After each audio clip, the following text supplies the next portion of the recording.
नाशिक जिल्ह्यातील आदिवासी भागातल्या आश्रमशाळांमध्ये शिक्षकच नाही, त्यामुळे शिक्षण कोलमडतंय आणि मुलांचं भवितव्य अंधारात जात आहे। या पार्श्वभूमीवर कळवणमध्ये संतप्त पालक आणि आदिवासी संघटना आणि आमदार नितीन पवार यांनी थेट रस्त्यावर उतरत तीव्र आंदोलन केलं।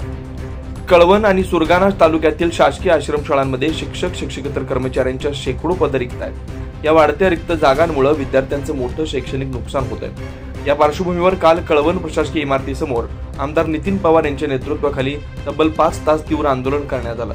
या आंदोलनात शेकडो पालक, शालेय समिती सदस्य, आदिवासी संघटनांचे प्रतिनिधी आणि माजी जिल्हा परिषद अध्यक्षा जयश्री पवार देखील उपस्थित झाले होते। 15 ऑगस्ट पर्यंत शिक्षक कर्मचाऱ्यांची भरती झाली नाही तर आश्रमशाळांना टाळे ठोकण्याचा इशारा यावेळी पालकांनी दिला। त्याचप्रमाणे आश्रमशाळांमधून आपल्या मुलांना काढून घेण्याचा इशारा दिला।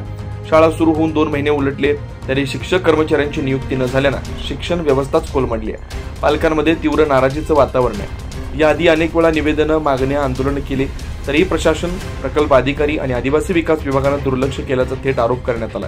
या सगळ्या पार्श्वभूमीवर शासनाकडून 1 तास उशिरा पोहोचलेलं एक लेखी पत्र आमदार नितीन पवार यांनी सार्वजनिकपणे फाडत निषेध व्यक्त केला।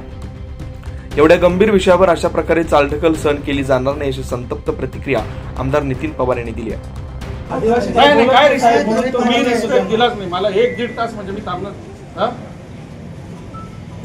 मी 1-1.5 तास थांबलो म्हणजे यांना किती तुम्ही छळताय? साहेबांची एवढी तुम्ही दशा करतात, आमचं काय?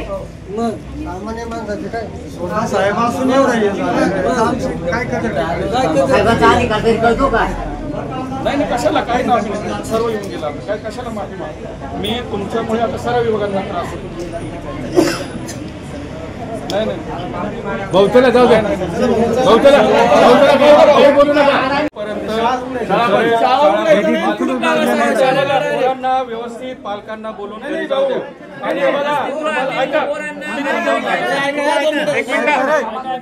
यांनी 1 तास इथं वेळ लावल्यामुळे मी सर्व आदिवासी बांधवांच्या वतीने तुमच्या विभागाचा आणि तुमचा वैयक्तिक मी निषेध नोंदवतो।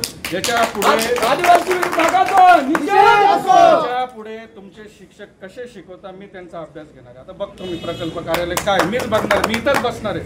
दर गुरुवारी मी तुमच्या इथं बसणार। 25 शिक्षक भरतीसाठी अनेक वेळा आंदोलकांनी आवाज उठवला, मागण्या केल्या, मात्र वेळकाढूपणा आणि प्रशासकीय दुर्लक्षामुळे आता संताप पाळून आलाय। आंदोलकांनी 15 ऑगस्ट ही अखेरची मुदत देण्यात आली।